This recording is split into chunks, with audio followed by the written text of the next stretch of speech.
begin to imagine what some of our young people have gone through, I can only pray and wish for the best, but at the same time, we have to hold ourselves accountable.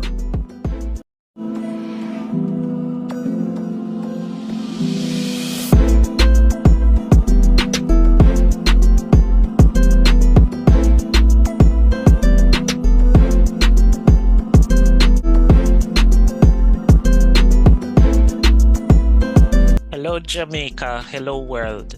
Thank you so much for joining me here on the Elevata Live Podcast.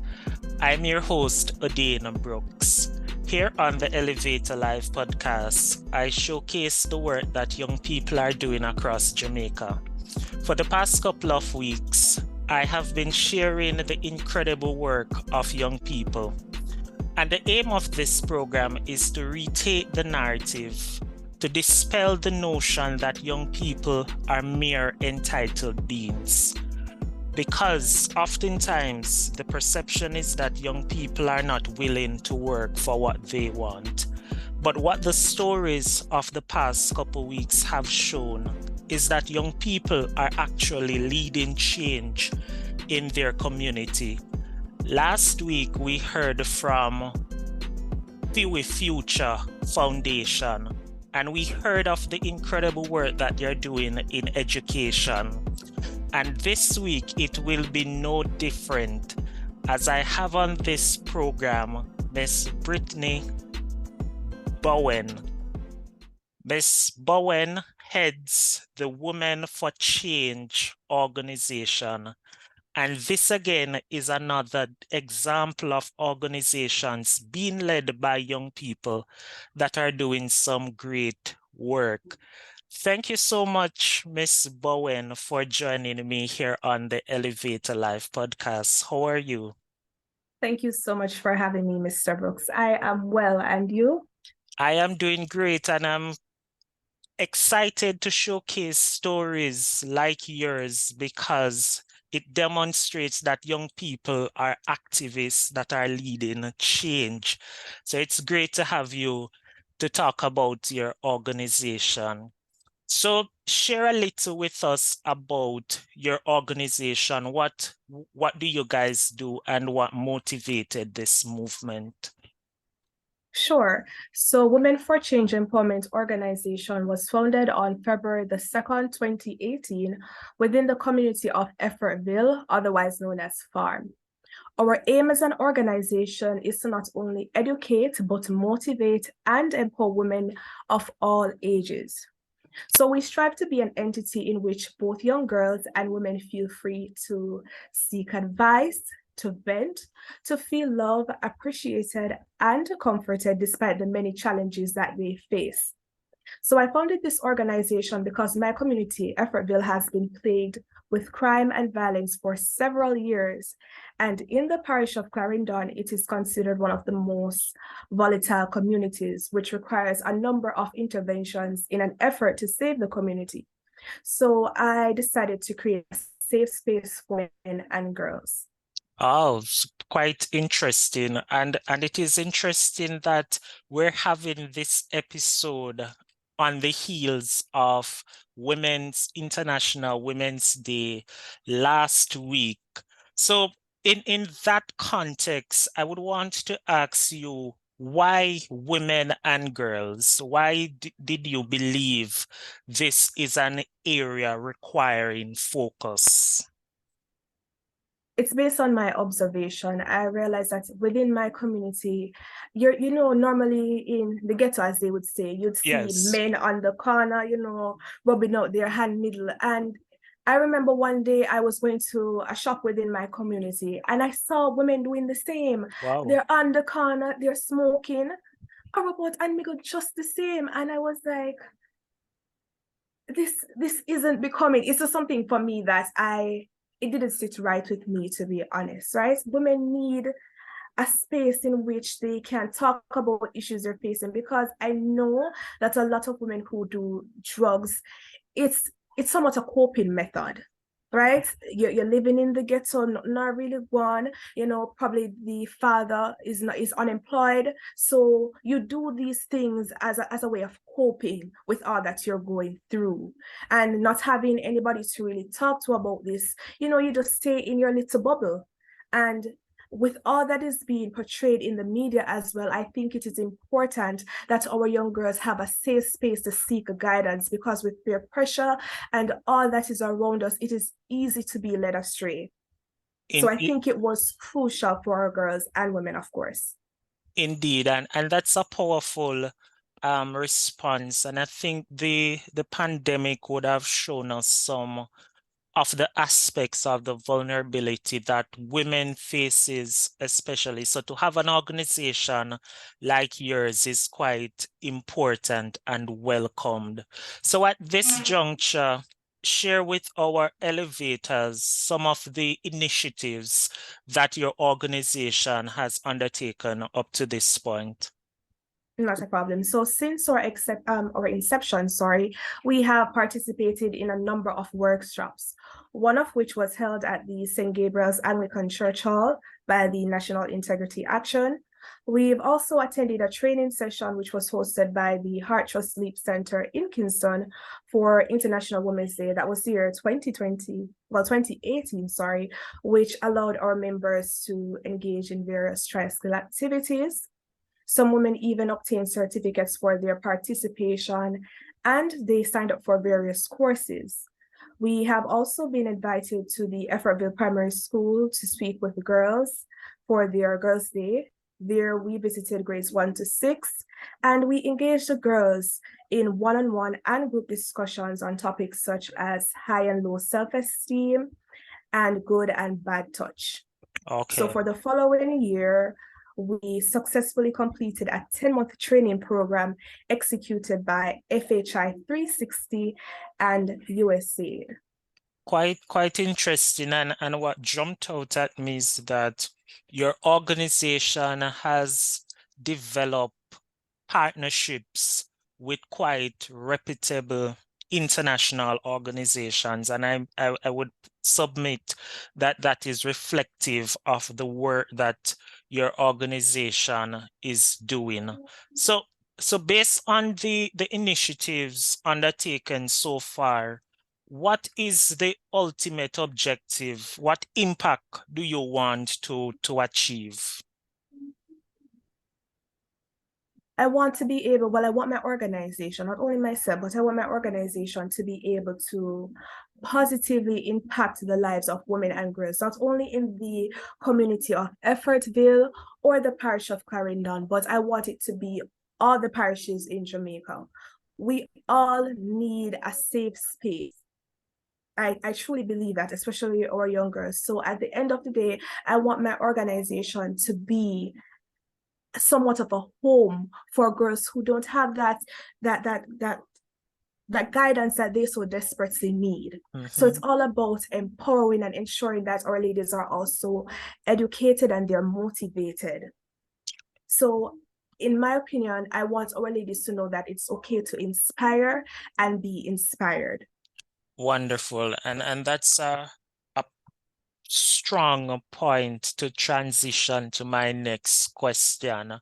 From the work that your team has been doing so far, if you should give me one challenge, what would you say is the greatest challenge that young women and girls are facing in Jamaica right now? I think it would be an identity crisis. Wow. You care to expound there, because that's quite powerful. Yes, I'll do my best to elaborate. I think a lot of our young women were looking to be the women that we see in the media, Barbs. Yeah. This lifestyle, and it's so easy to get wrapped up in all of that, believing that, okay, what you see on the media, that is exactly how it goes, so she does this, I can do it. And it's easy. And I don't think that a lot of these persons who are on the internet that we deem influencers, they're not actually giving you the background information of how hard, especially for those who are genuinely working hard for what they have accomplished thus far. They're not giving the background information of how, at times it's not all glitz and glamour. So they're finding their identity in others. And I think somewhere along the line, as they continue to mature, they'll realize that, okay, when they finally get to understand that it's not all as it seems to be, they're lost. Yes.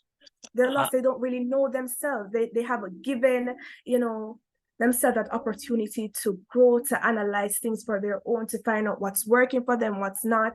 So I would say that's one of the key things for me.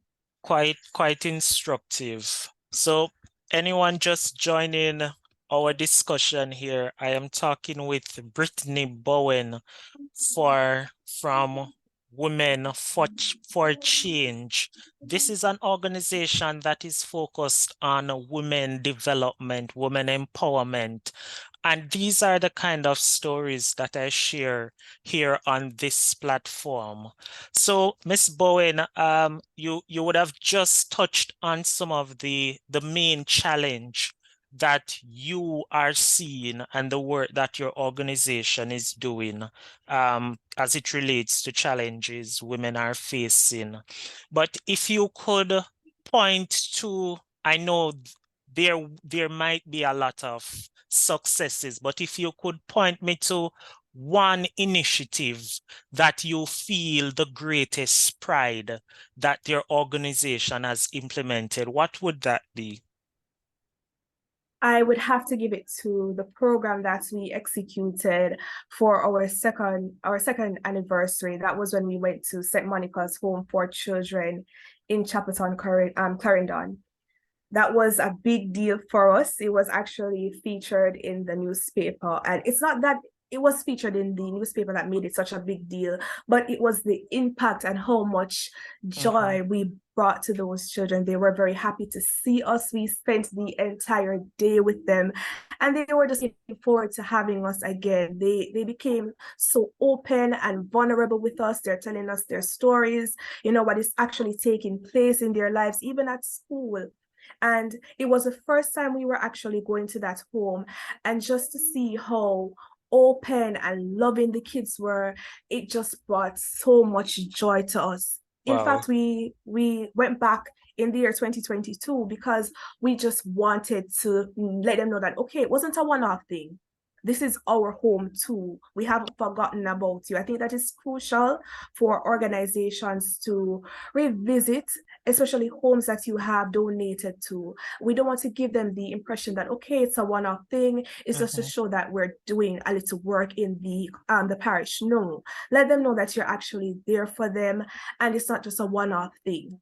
Wow, that is a powerful statement there, and so I want to echo it to other organizations that they should seek to be consistently in contact with their beneficiaries, because ultimately it's about building bonds, building connections, and you are demonstrating that from your work.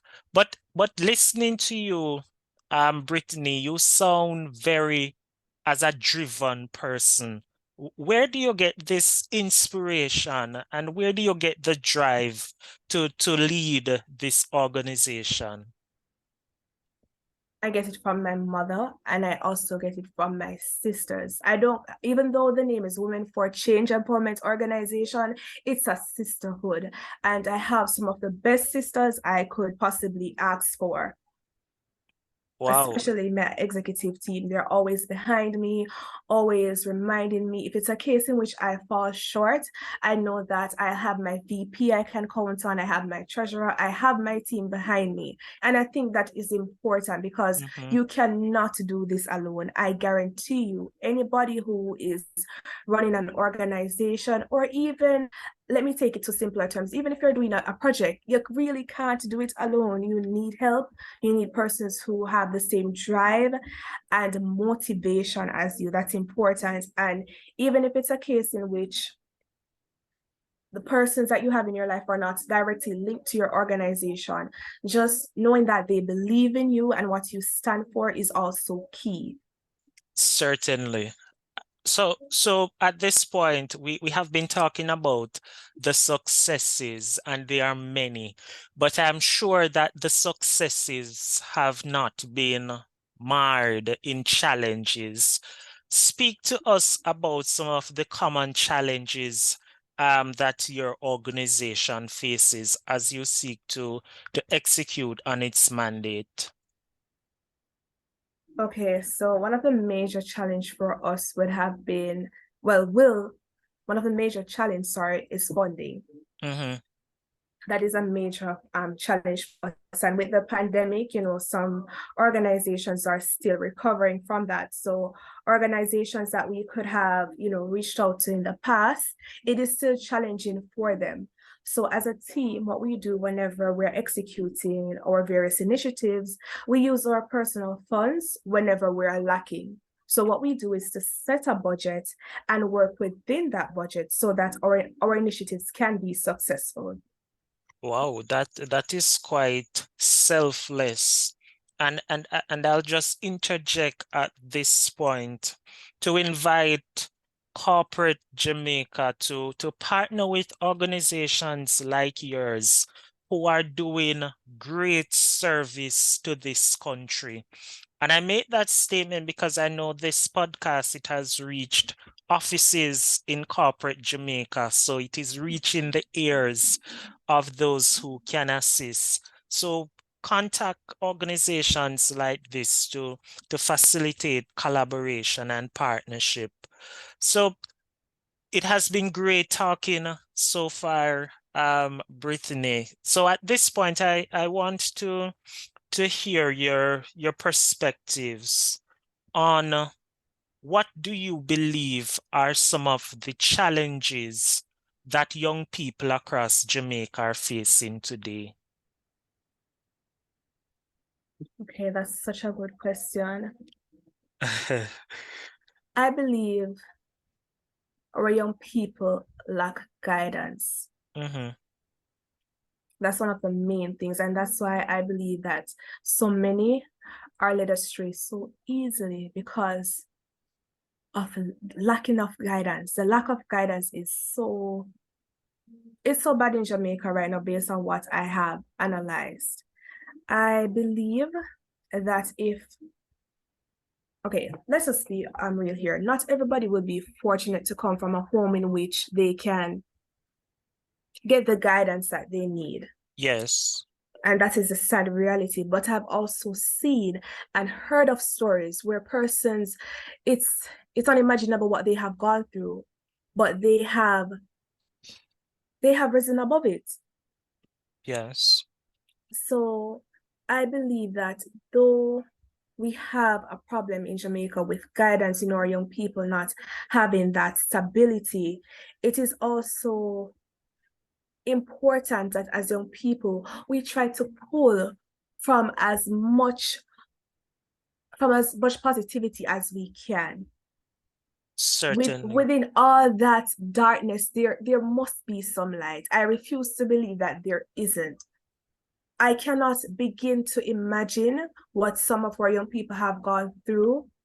I can only pray and wish for the best, but at the same time, we have to hold ourselves accountable and pull from the little light, the little positivity we see around us. So though I would say that that is what we're lacking, especially for our young people, guidance, we too have to take it into our own hands and pull from the positivity, pull from the light we can find.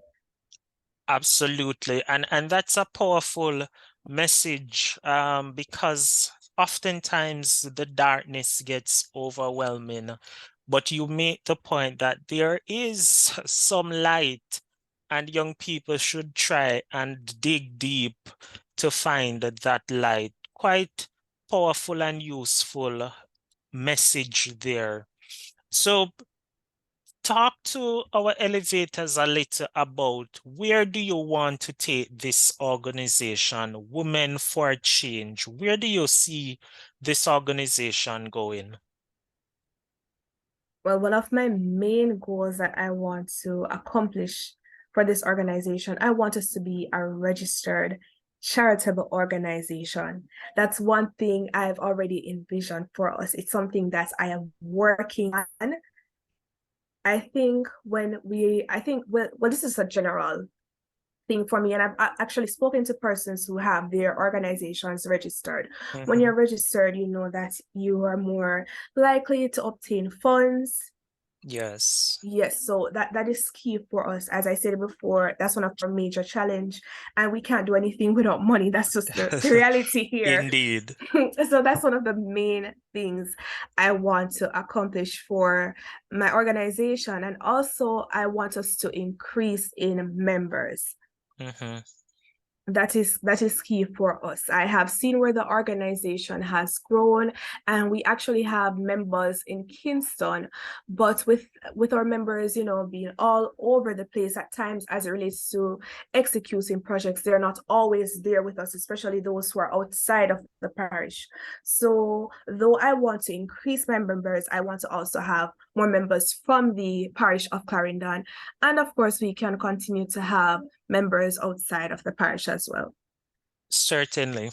And on that point of registering the organization, I am quite familiar with that process because I was not too long ago employed to the Charities Authority. So whenever your organization is ready or wants to get some guidance, I can provide some clarity in that process because it's, as you said, it's quite important that organizations obtain their charitable status because it gives you credibility in the eyes of donors.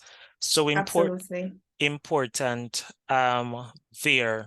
So as we draw closer to the end of this episode, anyone who has just popped on and they have opted not to listen from the start, I would advise you to get back to the start and to listen from the top, because I've been having an interesting discussion with Brittany Bowen from Women for Change. This is an organization that is doing important work in building women, in building characters, because women oftentimes remain vulnerable.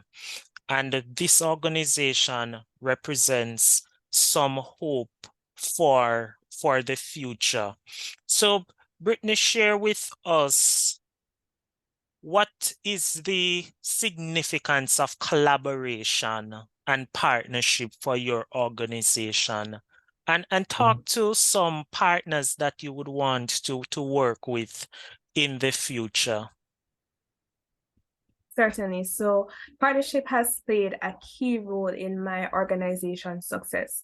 Not only has it allowed individuals from other parishes to know about us, but it has also aided in us expanding our reach. Through partnership, as I stated before, we have members located as far as Kingston. Wow. So in my opinion, in order for a partnership or even a collaboration to be successful, both organizations must have a mutual goal they want to achieve. That is crucial. So it is very important that you do your homework, find out as much as possible about the organization you want to partner with. And when you decide to make contact with that organization, ensure that you have a valid reason as to why you believe it's ideal to partner with them. And then you proceed from there. And to answer the second part of your question, I am looking forward to partnering with Aspera. I think you're familiar with that organization. Yes, I'm really looking forward to partnering with Jerome Hansen. That's his organization. I would love to partner again with I Bloom Foundation. We have partnered before. MJ Foundation, which is also an organization in Clarendon, and of course, Triple L, which is Live, Love, Laugh Youth Foundation, also located in Clarendon. Awesome. And I'm sure they will ultimately get on my podcast because I was supposed to have Aspera, but we've been working that out. And I'll definitely put that out to you because I believe that organizations that are working in the community, they should not be working in silos. It should be a network. It should be where you guys are sharing your work, sharing your expertise and resources. So I'll definitely bring that up in those episodes to come because ultimately all of these organizations are seeking to achieve the human and the social development of communities. So important for collaboration. So as we get to the end of this episode, hearing the excellent work of your organization, I would just ask you to chime in on this question because oftentimes you hear the narrative that a lot of people they feel hopeless, they don't see a future, and they continue to languish in this negative state of mind. What would be your advice to those individuals, that youth in a community that is hopeless? What would be your advice tonight to that young person? Never underestimate yourself. I am currently still living in Effortville Farm, as they call it. A lot of persons wouldn't dare to come up here because, of the stigma and what they have in mind. I would say never underestimate yourself. What you're going through now does not determine your tomorrow. And I'm not just saying that for saying that's sake. Best believe I am talking from experience. What you're going through now does not determine your tomorrow. And I firmly believe in that. You have to know within yourself that you have a unique perspective. You have something to give to this world that nobody else can possibly give. Certainly. And in whatever you do, and this is key for me, so I will say to anybody, I believe, you're going places, you have to trust God. You have to trust God. Yes. If nothing else, trust God. Absolutely. That is a message that I can fully concur with. And the word that you gave to young people, it is quite instructive because oftentimes the narrative is that of hopelessness, of this sense of darkness. But as you say, you have the capacity, you have the tenacity to be able to reverse your fortunes. And this is why I do this program, because it should give young people the opportunity to see other young people who are making significant impacts. And it is not that these young persons are not going through their own personal tribulations, but it is that they are selfless, they are seeking to use their own experience as a means of inspiring other people. So I commend you, Brittany, and your team for the work that you have been doing. So as we get to the end of this episode, episode 9, we are getting to the 10th episode. What would be your parting words for young people across Jamaica? Before I get to there, what is your hope for Jamaican women? My hope for Jamaican women, is that we get to a place where we understand our worth. I hope I live to see that day when we fully understand our worth, when we fully appreciate ourselves in our natural bodies. We don't have to, think that we need to do anything to be recognized, to be seen as, okay, she is the standard. I want a woman to understand that you being who you are, how you shape, how you look, you are the standard. There's no particular standard to be classified as that girl, the Barb, I want us to get to that place where we finally understand our worth. We finally accept ourselves and know that, listen, each woman, each girl on this earth, we're here to add value, to take up space positively. And nobody else can do what Brittany is going to do. Nobody else can do what Christina is going to do. Nobody else can do what Marcel is going to do. I hope we get to that place where we fully understand our worth. Wow. Fully understand our worth. That is a powerful message to close out this episode on. And so, Brittany, I'll just leave you to give your final closing remarks to Jamaica and the world. What do you want to leave with us? Again, I will say, never underestimate yourself. Always believe you have a unique gift, that only you can bring to this world. Absolutely. It has been very good, refreshing to have this conversation with you, Brittany. I got your passion. I got the energy. I got the vision. And I know my listeners also got the message and got the vision. And I commend you on this kind of work because, as I said at the top of the program, we want to retake the narrative about young people because young persons like yourself are doing amazing work across Jamaica and just require the platform to showcase the work that you are doing. So I salute you once again, and thank you for joining me here on the Elevata Live podcast. So thank you to our listeners as well for joining me here on the Elevata Live podcast with Odin. Thank you for sending in your comments, your feedback. As usual, we seek to build a community on this platform to inspire and to motivate. Next week, I will return with another NGO that is doing incredible work. You don't want to miss that episode. Continue to listen for more updates as I bring to you stories to retake the discourse and to reverse stereotypes. This has been the Elevata Live podcast. I'm your host, Odin Brooks. See you soon.